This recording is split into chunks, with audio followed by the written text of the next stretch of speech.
When you think of religious beliefs, what comes to mind? Do you think about the supernatural or strict moral codes?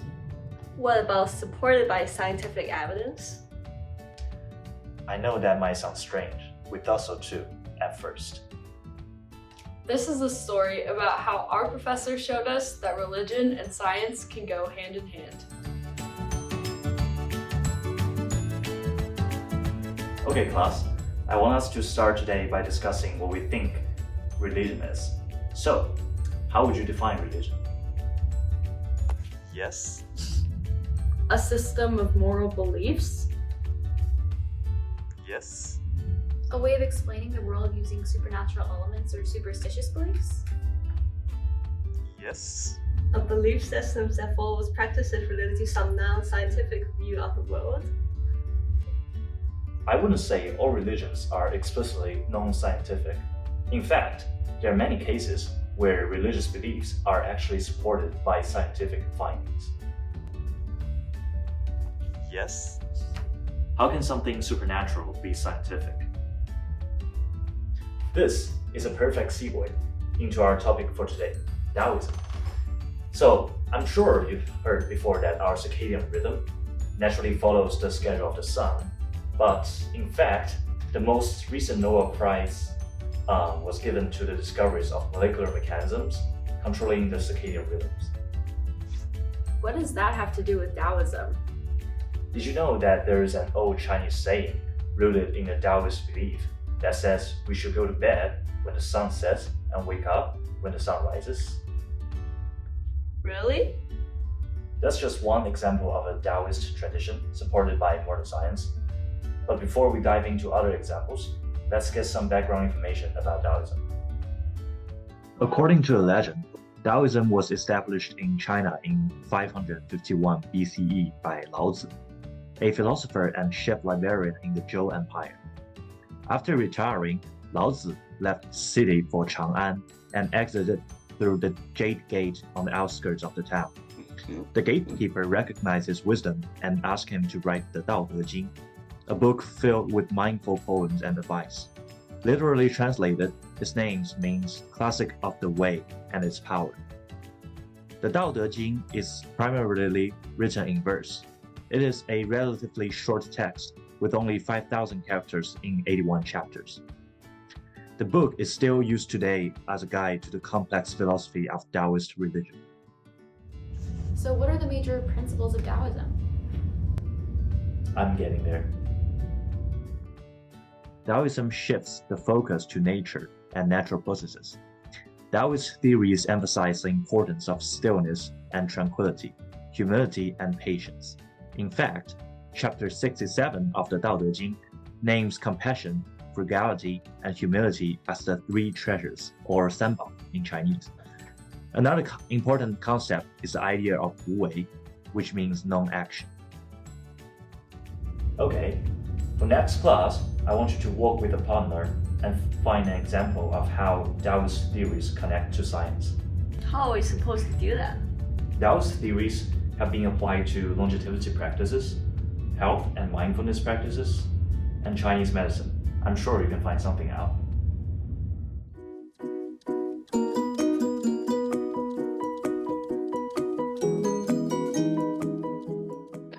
All right, let's hear your examples.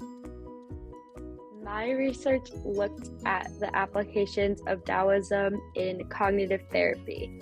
So Taoism focuses on holding a peaceful heart for anything that happens in life, no matter success or failure or pleasure or sorrowfulness. The more ambitious we are, the more we will suffer if we fail to reach our goal. This concept is illustrated by Wu Wei, which means non-action. I read about the Chinese Taoist cognitive therapy, or CTCT, for symptoms of depression and anxiety in adults in China.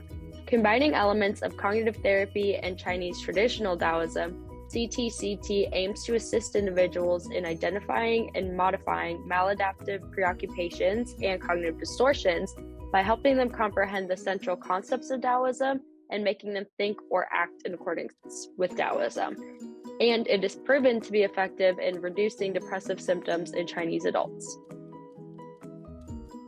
That's great. One application of Daoism is martial arts, such as Tai Chi and Qigong.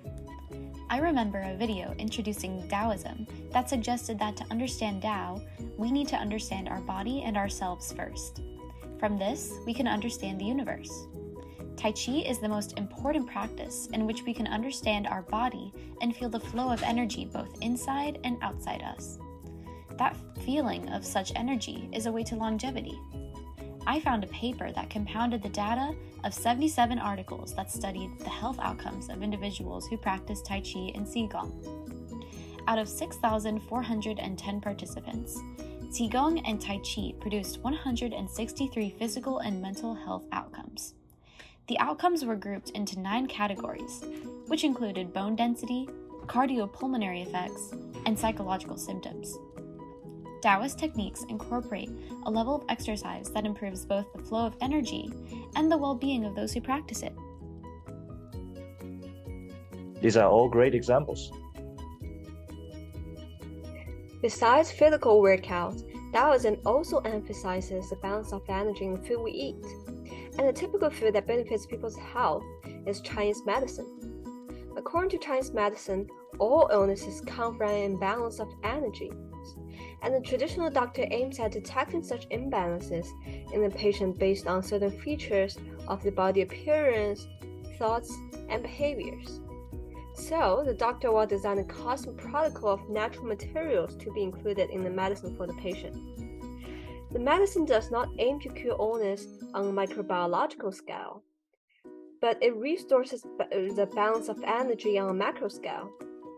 I found an example about the effectiveness of Chinese herbal medicine, CHM, in the treatment of stable chronic obstructive pulmonary disease, COPD.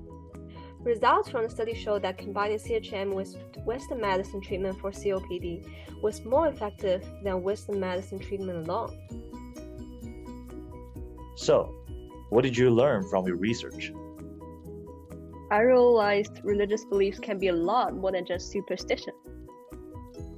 I always kind of assumed that religious traditions weren't compatible with scientific findings, especially ancient traditions, like with Taoism.